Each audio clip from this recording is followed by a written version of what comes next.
I'm going to speak a little bit about Hanukkah, but first I wanted to just say over that one of the things of Hanukkah in general, it's in general in life, is that you always have to be down the kafschus, which is something, it's a general musar.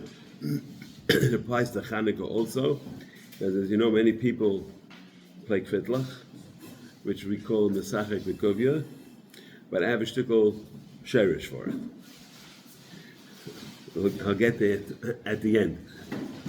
But I'm not saying we should do it, but I'm just having those who do it have a sherish for it. A little sherish. But so that's the first part of to be down the kafschos, because there is a sherish to it.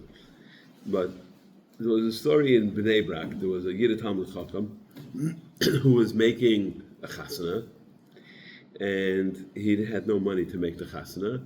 So, he davened in a shul that did not have rich people, but everybody knew this person, and he was an Erlich person. So they decided they're going to make what do you call it, online. I don't know if it was online. That's also in Bnei Brak, but they were going to make a campaign to raise money, and so they raised a lot of money, and they had enough money to make menshach wedding, a normal wedding, nothing fancy. Then, after a little while, he did everything he had to do. They get invitations, and they see that this wedding the guy is making is going to be in the fanciest hall in Bnei Brak. So the Olam was very upset. Here we broke our backs to give money, raise money, and then he had a chutzpah to go and book the fanciest hall of our money. Not right. So there was major tinus. So everybody was done him that he took their money and wasted it to make a fancy wedding. So he decided that he has to go to the Rav of the shul and tell him why he did that. And once he says why he did it, then the Olam will be machal him. So he said that there was a Yid who lives in Bnei Brak. It was an older person, and this person was in World War II, and he was about, I don't know, it doesn't say the exact story of what it was, but he was about to get killed, and somebody was Meiser Nefesh and saved him. And because of that person saving him, he was able to come to Eretz Yisrael and rebuild his life and have children and a family and everything else. And he didn't know the name of the person who saved him. So Kol Yomov, he knew that there was a person from a certain city in Poland, and that person saved him. And he had a few details about the guy's identity, not too many. He knew his first name, and he knew what the city he came from, but that was all he knew. And he looked for many, many years to find this person. He was never able to find him. And then, right before he was nifta, which is like a week before this Maisa happened, he tells his children, he says, I want you to know, he says, I'm soon not going to be here. I want you to know that your whole existence is because of this Yid who saved me. So therefore, if you have an opportunity to find out who he is, don't stop looking. And if you find him, so you have to repay him, for everything that we have in this world is b'schusai. So the person was nifta. And then he was in Bnei Brak, he was schmoozing with a friend, and he heard that this person's child got engaged, is making chasana. So he says, what's the guy's name? So he tells him the name. So it sounded that was a little familiar, because he said that he was from a certain time in Poland. Then it turned out that this person who was making the chasana was the son of the guy who saved the guy who was just nifta. So he went over to him and he told him the story that his father wanted, that he wanted him to be mahana him and to give him all kinds of good things that his father told him b'shas misa. And he said the day he got up from Shiva, after the father was nifta, was the day he had his misa, and he owned a fancy hall in Bnei Brak. So as a way of paying back this person, so he gave him the fancy hall for free. So then I guess he had money either for his next wedding or to buy the dresses and gowns that go along with it.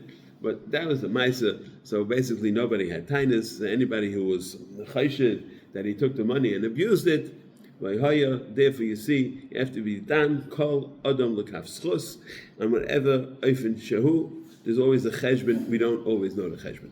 So I'm going to get back to the kvitlach, but that's all the way at the end. Now we know when we talk about kavanas Chanukah, there are many kavanas of Chanukah. Some I'm not going to talk about right now. The one that everybody knows is the first one, which is Ner. Ner is Gematria 250, and we know that there are 6 Shemus of Hashem, which total up to 250, which is Havaya Eke, that's one Yichud, putting together. One is Havaya Elikim, and one is Havaya Adnos. And if you take all those names together, it totals 250. So then it's not clear when you're supposed to be mechaven to the 250, because Ner is 250. Some say you should be mechaven when you say the word Ner, and some say you should be mechaven when you say the word Baruch Atah Hashem. I've seen both, so maybe be mechaven by both, I'm not sure. But the other one, the next kavana that's brought down, this is what I wanted to talk about, is it says Lahadlik Ner Chanukah, which is Rashi Teves Nachal. So, now what is Nachal? Says the Arizal, Nachal is Noitze Chesed La'alofim. What's the midah of Noitze Chesed La'alofim? That's, if you go through the Yud Gimel midas, so midah number 8 is Noitze Chesed La'alofim. That brings down, which is Chanukah, as you know, is 8 days. That's, so to speak, L'mayla Min HaTeva. And Noitze Chesed La'alofim has the ability to bring down all the Shefa from the previous 8. Now, if you take the word Noitzer, so first of all, it's Oisius Ratzain, and it's also Oisius Tzinor. Meaning to say what? That one of the ways, as you know, that when a person lights candles is a time for bracha. That's when you're supposed to have mechavin for bakashas. And there are many tefillas, if you look in the right places, there are many tefillas to say in front of the neiris. And so part of it is, since Noitze Chesed La'alofim is bringing down a shefa, right? And we are now doing Rotzain Hashem. So because we have that Rotzain, so the shefa will come through that Tzinor, which is called the Rotzain, which is Noitze Chesed. You also see that Chanukah, the neiris Chanukah, is keneged Taryag mitzvahs. It's a little bit of a stretch, but it's not mine, so therefore I am very comfortable saying it. So it comes like this. If you take Lahadlik Ner Chanukah, so it'll come out that it's Gematria Tuf Reish Gimel. Excuse me, I made a mistake. It's Noitze Chesed La'alofim is Tuf Reish Gimel, and that's because the reason why we're doing it that way is because Noitzer is in the Torah spelled without a vav, Chaser. So it's without the vav, it's Tuf Reish Gimel, right?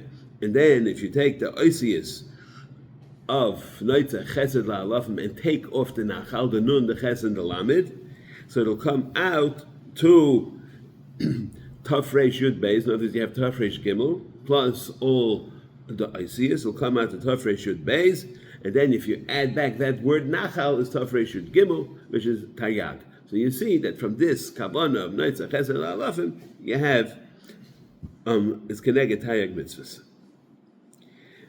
And it works also similar to the Hadlik Ner Chanukah with the Gimel Kailim, and with the number Nachal is also Eila Taryag. So either way, the Hadlik Ner Chanukah with all the Kailim of the three, because it's 3 words, so in the 3 Kailim, so it comes out to Taryag as well. So you see that the Ner Chanukah, when you're mechaven to the Noitze Chesed La'alofim, so you could be mechaven to Taryag mitzvahs. Now, how is Negeah? We know always, we're talking Pashas Vayeshev Miketz, which has to do with Yosef. So Yosef is Gematria, the Sherish HaBracha comes from Gimel Havayis. As we know, Gimel Havayis is Gematria Lechem. It's also Gematria Melach. That's why we dip the bread into the salt, is to make a yichud of these Gimel Havayis, Lechem and Melach. Right? That's why many people, even though I know Minig Ashkenaz is a Rosh Hashanah, we use honey. But most people, by Hasidim for sure, I think by Sfaradim also, they still dip the lechem into the melech to have that yichud. You can have honey too, so you'll have salty honey, but you still have the honey. You still have the salt. So anyways, so it's the Gimel Havayis is connected that. Yosef is gematria 6 Havayis to show you the lechem and the melech together. Now these Gimel Havayis is in each one is 12 Isiyas, right? The 12 Isiyas is connected the Yud Gimel Midas Harachamim Im HaKoilo, which is the Vinakai. And you have the koyach to be mamshich from Yosef had the koyach to be mamshich from 2 places, from the Neitzer and the Venake, which is the Gimel Havayis. Why? Because the sherish of Yosef was betrayed mazoles. One mazel was Neitzer Chesed La'alofim, second mazel was the Venake. So he had the ability. Why was Yosef called tzaddik from Yesod? Which tells you also that Shmiras Habris, which is Yesod, gives a person the koyach not only to be zeicher, but he'll have the ability to bring down a shefa from Mazel Elyon to Mazel Hatachtain. So as we know, there's a Chazal that says Leibeschusa Talia Milsa Elba Mazil Talia Milsa, meaning what? That you have the ability to bring down from the Mazel Elyon to the Mazel Tachtain. Obviously, it doesn't mean good luck, right? But since people may think that on Hanukkah will bring down the grace of Mazel, so therefore people play cards thinking that they're going to have good luck when they play cards. So Efshe Ulay, that's a shirish why they play cards, but it's just the shirish to tell you there's no shaykhs to anything, and that if you're going to play cards, then you could say B'schus Italia Milza. And not the Mazel Talia Milza. So therefore I just wanted to say Amalam it's schus, and those who play cards, obviously they knew the Arizal that says that Yosef brought down the Mazel Elyon and the Mazel Tachtain, and of course they're trying to be Yainik for Yenik Grace of Mazel, and win a few dollars.